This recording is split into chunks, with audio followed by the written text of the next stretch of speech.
नमस्कार दोस्तों, मैं हूं सौरभ और स्वागत है आपका बुक ट्यूबर हिंदी पर। आपकी जिंदगी के आखिरी 7 दिन बचे हैं, सिर्फ 7 दिन। आप क्या करेंगे? सच बताइएगा। अपने आप से, इस कैमरे से, इस आवाज से नहीं, अपने अंदर बैठी उस आत्मा से सच बोलिएगा।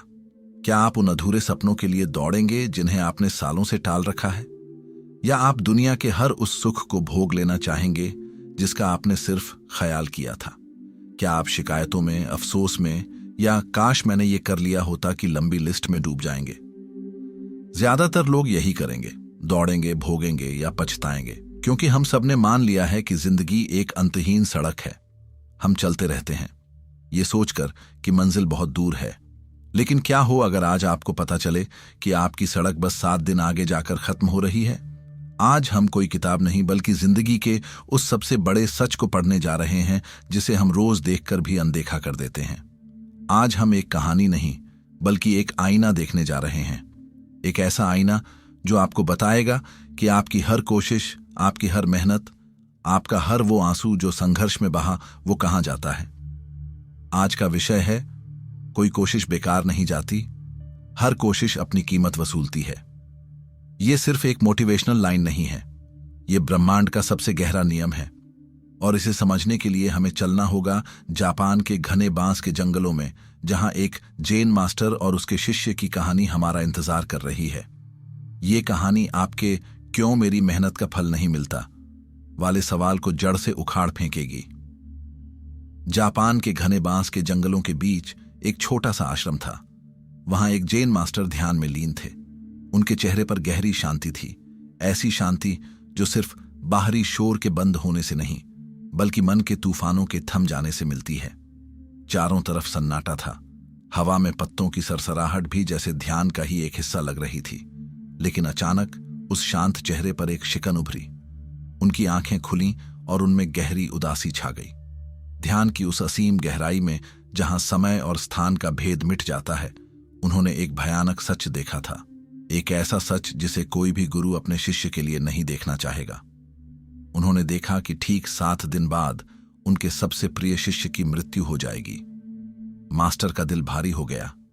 ये वही शिष्य था जिसे वो सिर्फ ध्यान और दर्शन ही नहीं बल्कि औषधि बनाने की प्राचीन कला और बीमारियों का इलाज करना भी सिखा रहे थे। वो उसमें अपना भविष्य देखते थे, एक ऐसा वैद्य जो तन और मन दोनों को ठीक कर सकता था।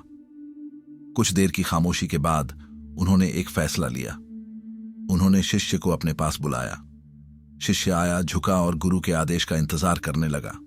मास्टर ने कहा, बेटा, तुम कुछ दिनों के लिए अपने घर हो आओ, अपने परिवार वालों से मिल आओ। शिष्य चौंक गया। उसकी आंखों में हजारों सवाल तैर गए। उसने पूछा, गुरुजी, अचानक घर क्यों भेज रहे हैं? क्या मुझसे कोई गलती हुई है? क्या मेरी साधना में कोई कमी रह गई?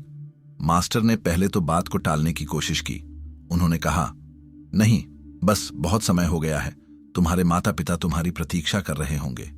लेकिन शिष्य की जिद और उसकी आंखों में तैरती आशंका को देखकर मास्टर का दिल पिघल गया।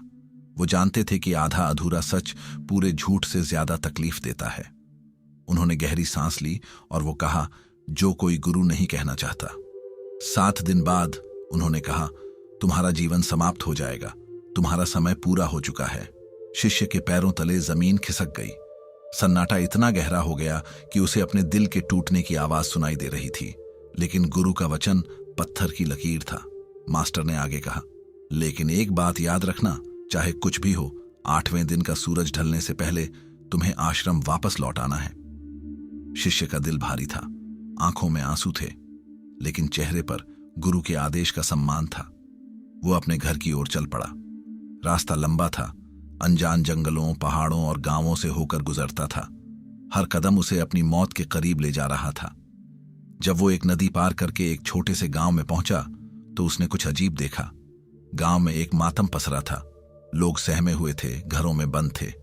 उसने देखा कि लोग बीमार हैं। किसी को तेज बुखार था जो हड्डियों तक को कंपा रहा था। किसी को सांस लेने में ऐसी तकलीफ थी मानो कोई गला घोंट रहा हो, और किसी की हालत तो इतनी खराब थी कि वो मौत और जिंदगी के बीच झूल रहे थे। उसे पता चला कि गांव में कोई रहस्यमयी बीमारी फैली हुई है और पिछले कुछ ही दिनों में कई लोग अपनी जान गंवा चुके थे। गांव वालों की नजर जब इस नौजवान सन्यासी पर पड़ी तो किसी ने उसे पहचान लिया। अरे, यह तो वही है। यह तो पहाड़ी पर रहने वाले महान जैन मास्टर का शिष्य है जो औषधियां बनाना जानता है। एक पल में भीड़ उसके चारों तरफ इकट्ठा हो गई। बूढ़े, बच्चे, औरतें सब उससे अपने लोगों की जान बचाने की भीख मांगने लगे। उनकी आंखों में उम्मीद की एक छोटी सी किरण जगी थी। अब शिष्य के सामने जिंदगी का सबसे बड़ा चौराहा था। एक रास्ता उसके घर की ओर जाता था, जहां उसके अपने लोग शायद आखिरी बार उसका इंतजार कर रहे थे। ये उसकी जिंदगी का आखिरी मौका था उनसे मिलने का, अपनी मां की गोद में सिर रखकर रोने का, अपने पिता से आखिरी बार बात करने का। और दूसरा रास्ता इन अजनबी लोगों की ओर जाता था, उन लोगों की सेवा में जिनकी जिंदगी बचाने की कोई गारंटी नहीं थी। अपनी बची खुची 7 सांसों को उन पर लुटा देने का रास्ता जिनका उससे कोई रिश्ता नहीं था। ज्यादातर लोग पहला रास्ता चुनते, इसमें कुछ गलत भी नहीं है, लेकिन वो एक साधारण इंसान नहीं था, वो एक जैन शिष्य था। जैन का पहला पाठ है करुणा। उसने बिना एक पल गंवाए दूसरा रास्ता चुना। उसने अपने झोले से कुछ जड़ी बूटियां निकाली और लोगों को दी, लेकिन अगले ही दिन उसे समझ आ गया कि यह बीमारी कोई मामूली चीज नहीं है। दवा से थोड़ी राहत तो मिलती थी, लेकिन बीमारी की जड़ जस की तस थी। अगर शुरुआती दौर में इसका इलाज न हो तो यह जानलेवा साबित हो रही थी। अब उसे पता था कि उसे यहीं रुकना होगा।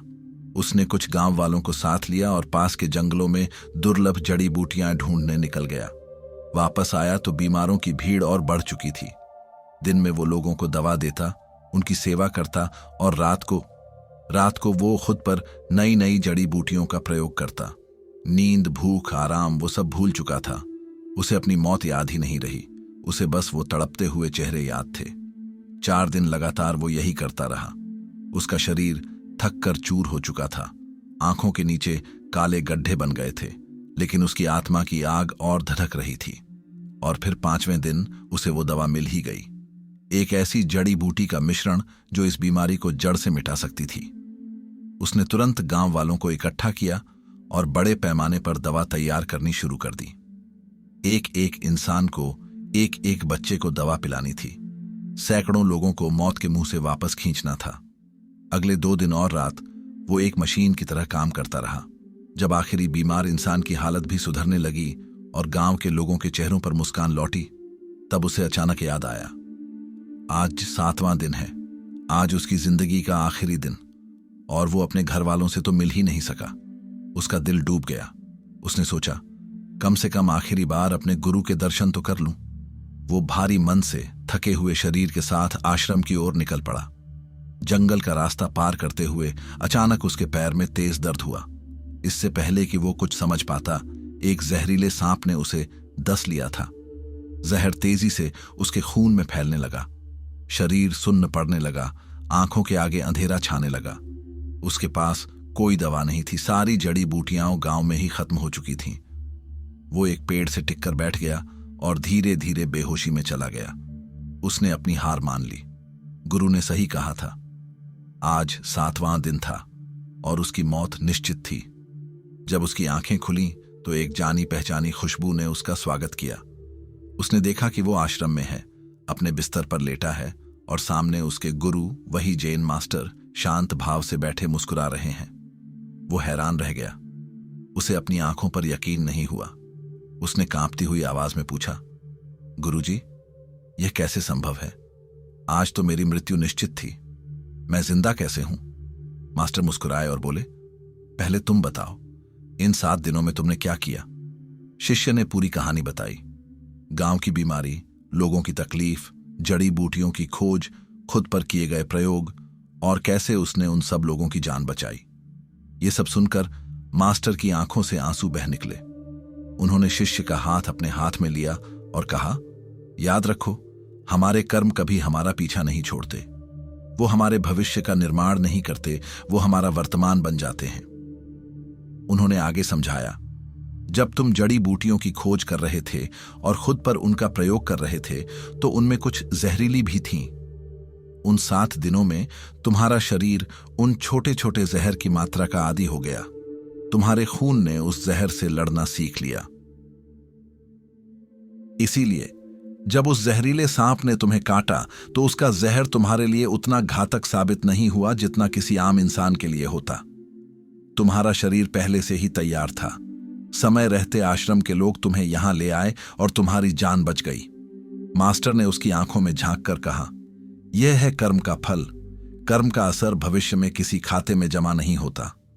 वो इसी क्षण तुम्हारे साथ रहता है। जैसा तुम सोचते हो, जैसा तुम करते हो, तुम उसी में बदलते जाते हो, और जो तुम बनते जाते हो वैसा ही भविष्य तुम्हारी ओर खींचता चला आता है। अब इस कहानी को यहीं रोक दीजिए। यह सिर्फ एक कहानी नहीं है, यह आपकी और मेरी जिंदगी का एक्सरे है। चलिए इस कहानी की परतों को उधेड़ते हैं और उस सच को निकालते हैं जो आपकी जिंदगी बदल सकता है। अगर आज आपको पता चले कि आपके पास सिर्फ 7 दिन हैं तो आप क्या करेंगे? उस शिष्य के पास 2 रास्ते थे। पहला, पछतावे और व्यक्तिगत सुख का। वो अपने परिवार से मिलता, अपने बचे हुए पल अपने लोगों के साथ बिताता। दूसरा रास्ता था सेवा और कर्म का। उसने उन लोगों को चुना जिनसे उसका कोई रिश्ता नहीं था। हम में से ज्यादातर लोग पहले रास्ते पर दौड़ते हैं। हम अपनी बकेट लिस्ट पूरी करने लगते हैं, लेकिन उस शिष्य ने कुछ अलग किया। उसने अपने मैं को भूलकर हम को चुना, और यही उसकी मुक्ति का कारण बना। ये कहानी हमें सिखाती है कि जिंदगी की लंबाई जरूरी नहीं है, जिंदगी की गहराई जरूरी है। आप 80 साल तक सिर्फ अपने लिए जीकर मर सकते हैं और कोई आपको याद नहीं रखेगा, या आप 7 दिन ऐसे जी सकते हैं कि एक पूरा गांव आपको सदियों तक दुआएं दे। आपकी असली उम्र आपकी सांसों से नहीं, आपके कर्मों से नापी जाती है। कहानी का सबसे चमत्कारी हिस्सा क्या है? शिष्य का बच जाना? नहीं, सबसे चमत्कारी हिस्सा है उसके बचने का कारण। वो सांप के जहर से इसलिए नहीं बचा कि उस पर कोई दैवीय कृपा हुई। वो इसलिए बचा क्योंकि उसने जो गलतियां की थीं उन्होंने उसे बचा लिया। सोचिए, जब वो गलत जहरीली जड़ी बूटियां खुद पर आजमा रहा होगा तो वो उसे अपनी असफलता मान रहा होगा। उसे लग रहा होगा, धत तेरे की, यह बूटी भी काम नहीं आई। लेकिन असल में हर वो असफल कोशिश उसके शरीर के अंदर एक सेना तैयार कर रही थी। हर वो छोटा जहर उसके खून को मजबूत बना रहा था, उसे एंटी फ्रेजाइल बना रहा था। एंटी फ्रेजाइल वो चीज होती है जो दबाव में टूटती नहीं बल्कि और मजबूत हो जाती है। आपकी जिंदगी भी ठीक ऐसी ही है। आपको लगता है कि आपकी कोशिशें बेकार जा रही हैं। आपने एक बिजनेस शुरू किया और वो फेल हो गया। आपको लगता है मेरी मेहनत बर्बाद हो गई। नहीं, वो मेहनत बर्बाद नहीं हुई। उस असफलता ने आपको बाजार की वो सच्चाई सिखाई है जो कोई MBA की डिग्री नहीं सिखा सकती। आपने किसी रिश्ते में अपना सब कुछ दिया और वो टूट गया। आपको लगता है मेरे साल बर्बाद हो गए। नहीं, उस टूटे हुए रिश्ते ने आपको इंसानों को पहचानने का वो हुनर दिया है जो अब आपको कोई धोखा नहीं खाने देगा। आपने एक परीक्षा दी और आप पास नहीं हुए। आपको लगता है मेरी पढ़ाई बेकार चली गई। नहीं, उस असफलता ने आपके अंदर पढ़ने का एक नया तरीका, एक नया अनुशासन पैदा किया है जो आपको अगली बार सफल बनाएगा। वो शिष्य सांप के जहर से इसलिए बच पाया क्योंकि वो जिंदगी का जहर पहले ही बूंद बूंद करके पी चुका था। आपकी असफलताएं, आपके संघर्ष, आपके रिजेक्शन, ये वो छोटे छोटे जहर हैं जो आपको उस बड़े जहर के लिए तैयार कर रहे हैं जो जिंदगी एक दिन आपके सामने फेंकेगी। इसीलिए अगली बार जब आप असफल हों तो रोना मत, मुस्कुराना और कहना, thank you for the training. Jain master ने कहा, जैसा तुम करते हो तुम उसी में बदलते जाते हो। यह कोई दार्शनिक बात नहीं है, यह शुद्ध न्यूरोसाइंस है। हमारे दिमाग में अरबों न्यूरॉन्स होते हैं।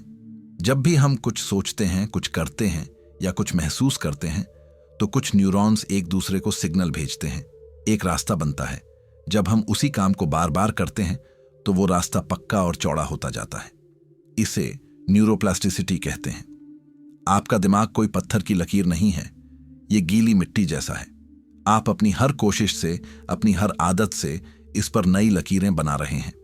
जब वो शिष्य दिन रात बिना सोए, बिना खाए, सिर्फ एक ही धुन में लगा था, दवा ढूंढनी है, तो वो सिर्फ जड़ी बूटियां नहीं खोज रहा था। वो अपने दिमाग के अंदर फोकस, दृढ़ता और समस्या समाधान के न्यूरल पाथवे को मजबूत कर रहा था। उसकी कोशिश खत्म नहीं हो रही थी, वो उसके दिमाग का हिस्सा बन रही थी। उसका शरीर थक रहा था, पर उसका दिमाग एक लेजर की तरह तेज हो रहा था। लोग कहते हैं, मैंने 10 दिन जिम किया, कोई फायदा नहीं हुआ। फायदा हुआ है। शायद तुम्हारे बाइसेप्स नहीं बने, लेकिन तुम्हारे दिमाग में अनुशासन का एक नया रास्ता बनना शुरू हो गया है। शायद तुम्हारा वजन कम नहीं हुआ, लेकिन तुम्हारी संकल्प शक्ति की मांसपेशी मजबूत हुई है। कोशिश का पहला असर बाहर नहीं, हमेशा भीतर होता है। आपका माइंडसेट बदलता है, आपकी आदतें बदलती हैं, आपका दिमाग बदलता है, और जब आप अंदर से बदल जाते हैं तो बाहर की दुनिया को बदलने में देर नहीं लगती। आपकी कोशिश कभी बर्बाद नहीं होती, वो आपके दिमाग में सेव हो जाती है। इस सच को सिर्फ जैन ने नहीं, दुनिया के हर बड़े दर्शन ने अपने तरीके से कहा है। लाओ त्जू ने कहा था, 1000 मील की यात्रा एक कदम से शुरू होती है, लेकिन हम इसका मतलब गलत समझते हैं। इसका मतलब सिर्फ ये नहीं है कि शुरुआत छोटी होती है। इसका गहरा मतलब ये है कि जैसे ही आप वो पहला कदम उठाते हैं, आप वो इंसान नहीं रह जाते जो एक जगह खड़ा था। उस एक कदम ने आपको बदल दिया है। यात्रा सिर्फ आपको मंजिल तक नहीं पहुंचाती, यात्रा आपको रास्ते में ही बदल देती है। हर कदम एक बदलाव है। ओशो ने हमेशा अवेयरनेस यानी जागरूकता पर जोर दिया। उन्होंने कहा, कर्म फल की इच्छा से नहीं, पूरी जागरूकता से करो। उस शिष्य ने यही किया। वो अपनी मौत, फल को भूल गया और अपने कर्म सेवा में पूरी तरह डूब गया। वो इतना प्रेजेंट हो गया कि भविष्य का डर ही खत्म हो गया। जब आप कर्म में 100% डूब जाते हैं तो कर्म और आप एक हो जाते हैं। तब कर्म बंधन नहीं, मुक्ति बन जाता है। उसकी सेवा ने ही उसे मौत से मुक्त कर दिया। जय कृष्णमूर्ति कहते थे कि बदलाव की शुरुआत मन में होती है। प्रयास अपने आप में चेतना को बदल देता है। उस शिष्य का प्रयास सिर्फ लोगों को ठीक करना नहीं था, उस प्रयास की प्रक्रिया में वो खुद को बदल रहा था। उसका शरीर, उसका दिमाग, उसकी आत्मा, सब उस संघर्ष की आग में तपकर कुछ और ही बन रहे थे। इसलिए दुनिया आपसे पूछती है, कोशिश करके तुम्हें क्या मिला? लेकिन ब्रह्मांड आपसे पूछता है, कोशिश करके तुम क्या बने? लोग फल का इंतजार करते हैं। एक सच्चा कर्म योगी कर्म ही बन जाता है। आप कोशिश करके कुछ पाते नहीं हैं, आप कोशिश करके कुछ बन जाते हैं। और जब आप सही इंसान बन जाते हैं तो सही चीजें आपके पास खुद ब खुद चली आती हैं। अब आते हैं सबसे कड़वे सवाल पर, उस सवाल पर जो आप शायद सुनना नहीं चाहते, लेकिन जिसे सुने बिना आज की ये सारी बातें अधूरी हैं। आप में से कई लोग अब भी सोच रहे होंगे, ये सब बातें सुनने में अच्छी लगती हैं, लेकिन मैंने सच में बहुत कोशिश की, पर कुछ नहीं हुआ, मेरा कुछ नहीं बदला। तो मैं आज आपसे एक सवाल पूछता हूं, और जवाब किसी और को नहीं, अपने आप को दीजिएगा, पूरी ईमानदारी से। उस शिष्य की तरह जब मौत सिर पर खड़ी थी, तब उसने कोशिश की थी। आपकी कोशिश में कितनी जान थी? क्या आपकी कोशिश एक शौक की तरह थी कि दिन में 2 घंटे कर लिया और फिर बाकी 22 घंटे भूल गए? क्या आपका संघर्ष एक पार्ट टाइम काम था जिसे आप मूड होने पर करते थे, या वो आपकी सांसों की तरह जरूरी था? जब उस शिष्य ने खुद पर जहरीली जड़ी बूटियों का प्रयोग किया तो वो कोई एक्सपेरिमेंट नहीं कर रहा था, वो अपनी जान दांव पर लगा रहा था। जब आप कहते हैं कि आपने कोशिश की, तो क्या आपने कभी अपनी नींद, अपना चयन, अपना आराम दांव पर लगाया? सच ये है कि हम में से ज्यादातर लोग कोशिश नहीं करते, कोशिश करने का नाटक करते हैं। हम पानी में पैर डालते हैं और कहते हैं कि हम तैर रहे हैं। हम एक बीज बोते हैं और अगले दिन फल की उम्मीद करते हैं, और जब फल नहीं मिलता तो हम कहते हैं कि जमीन बंजर है। नहीं, जमीन बंजर नहीं है, तुम्हारी कोशिश अधूरी थी। कोई भी कोशिश जिसमें आपकी पूरी जान, आपकी पूरी आत्मा झोंक दी गई हो, वो कभी खाली जा ही नहीं सकती। ये नियम है। हो सकता है आपको वो न मिले जो आप चाहते थे, लेकिन आपको हमेशा वो मिलेगा जिसके आप हकदार हैं। और हकदार आप अपने नतीजों से नहीं, अपनी कोशिश की तीव्रता से बनते हैं। असली सवाल यह नहीं है कि आपकी कोशिश सफल हुई या असफल। असली सवाल यह है कि उस कोशिश ने आपको बदला या नहीं। अगर 5 साल की तैयारी के बाद भी आप IAS नहीं बन पाए, लेकिन आप एक अनुशासित, ज्ञानी और मजबूत इरादों वाले इंसान बन गए, तो आप असफल नहीं हैं। आप बदल चुके हैं, और एक बदला हुआ इंसान कुछ भी हासिल कर सकता है। अगर एक बिजनेस डुबाने के बाद आप टूट कर बिखर गए, तो आपकी कोशिश बेकार गई। लेकिन अगर उस डूबे हुए बिजनेस ने आपको पहले से ज्यादा समझदार, ज्यादा साहसी और ज्यादा विनम्र बना दिया, तो वो बिजनेस डूबा नहीं, वो आपको बनाकर गया है। हार और जीत दुनिया के लिए होती है, कर्मयोगी के लिए सिर्फ एक चीज होती है, बदलाव। क्या मैं कल से बेहतर बना? क्या मेरी आज की मेहनत ने मेरे अंदर कुछ मजबूत किया? तो आज से अपनी हर कोशिश को एक पूजा समझना, अपनी हर मेहनत को एक इबादत मानना। फल की चिंता मत करना, वो ऊपर वाले पर या ब्रह्मांड के नियमों पर छोड़ दो। बस हर रात सोने से पहले शीशे के सामने खड़े होकर खुद से एक सवाल पूछना, क्या मेरी आज की कोशिश ने मुझे कल वाले इंसान से थोड़ा बेहतर बनाया? क्या मैं आज थोड़ा और मजबूत, थोड़ा और समझदार, थोड़ा और शांत हुआ? जिस दिन इस सवाल का जवाब हां में आने लगेगा, समझ लेना कि तुम्हारी किस्मत बदलना शुरू हो गई है। क्योंकि किस्मत कोई लॉटरी का टिकट नहीं है जो अचानक लग जाती है। किस्मत उस बदले हुए इंसान की परछाई है जो आप अपनी कोशिशों से बनते हैं। याद रखना, कोशिश करने से सफलता मिले या ना मिले, कोशिश करने वाला इंसान जरूर बदल जाता है, और एक बदला हुआ इंसान एक दिन इतिहास बदल देता है। क्योंकि कोई भी कोशिश कभी खाली नहीं जाती। बहुत बहुत धन्यवाद।